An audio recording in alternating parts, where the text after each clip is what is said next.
What a month. Hey folks, it's Abby from Abby of Pelennor, and October was a lot. So as you probably know, I did a video every day in October.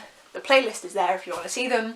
And I also, as I mentioned 7 million times, moved jobs, moved houses, and also had my birthday. So it was a really busy month. You can guess that meant I got almost no reading done.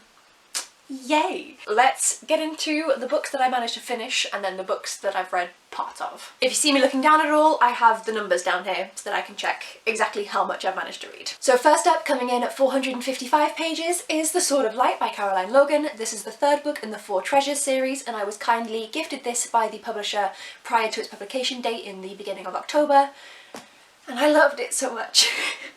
So Caitlin from Manchester Rabbit has gifted me both of the first two books in the series, The Stone of Destiny and The Cauldron of Life. I adored them so much. This fantasy YA series is based upon Scottish mythology. It follows a very grumpy main character. She's fantastic. I love her. This is just, I struggle to talk about the series because I will just spoil it all.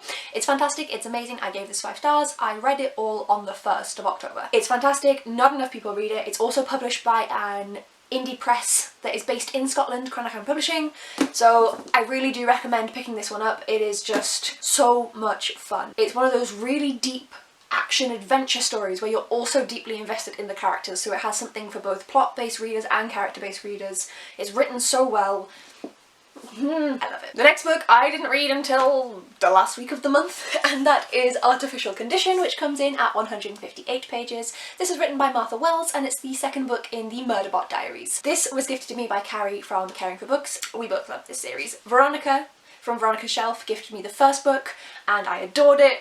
I gifted Carrie the first 3, she adored them, and so she knew I had the first one and has gifted me the second 2. This is about a sentient AI android that has gained control over its governance module, and instead of using it to wreak havoc, because it is trained to murder, it uses it to watch soap operas. And it's about its adventures in space. I love it so much. This is definitely an adult novella. I was sat in the living room laughing out loud when I was reading this. It's absolutely fantastic. 5-star read. One of my favourite series of all time already. So good. And then coming in at 149 pages, Artificial Condition was so good that I reread All Systems Red by Martha Wells, which is the first book in the Murderbot Diaries. I was going between York and Newcastle a lot this month. I've moved from Newcastle to York, and so in one of those trips, after I'd read Artificial Condition, I was like, oh, I'll grab this and I can make my partner read it. So I read it. I've already obviously just kind of described the series, but this is fantastic. And this is the one that Veronica gifted me, so thank you very much, Veronica. And then the only other book that I finished in October is Technically Cheating, and that is 288 pages, hence the cheating. A summary of War and Peace. So this is one of Running Press's mini books. I have owned this for years, probably since about 2017, but I didn't want to read it until I'd read the actual War and Peace. As you guys may know, me and Olivia, who were buddy reading it, finished it in September, so I've read it now.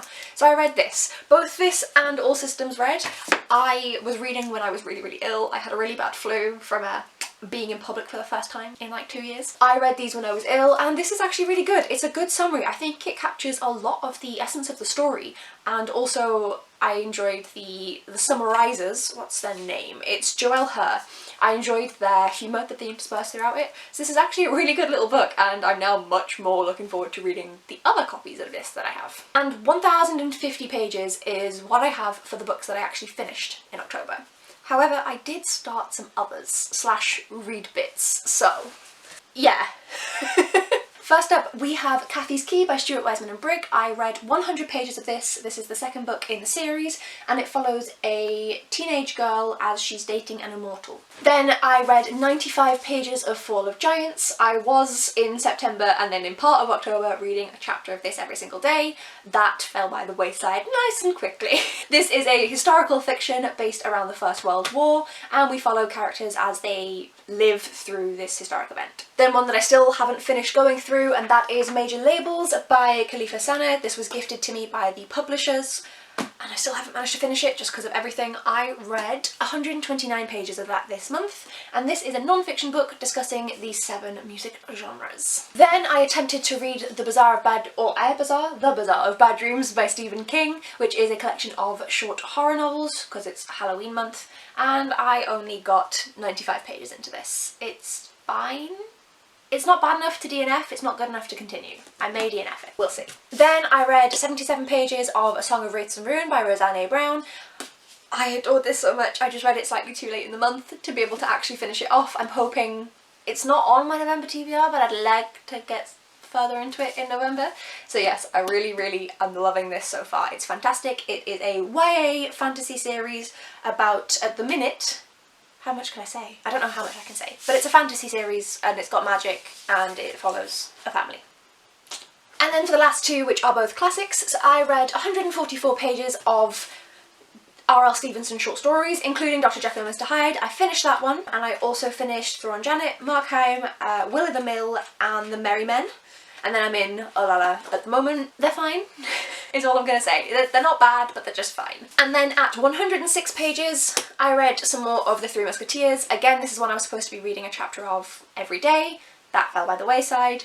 I'm going to be picking this one back up because I'm actually really enjoying this. I actually really like Dumas's writing style, so I'm looking forward to reading some more of this in November. And that totals 1,796 pages that I read in October. This looks really bad, this looks really good. Combined, it's like, okay, you did okay. I was gonna say like, oh, what's your favourite book of October? And then pick mine. But I gave these 5 stars and this 4 stars. So, despite barely reading anything, what I did read was fantastic. There's going to be a lot less content from me in November and possibly December, we'll see. I am burnt out to fuck. But thank you so much for watching me in the past month, guys, over Veto, and I will see you in the next video. Bye, folks!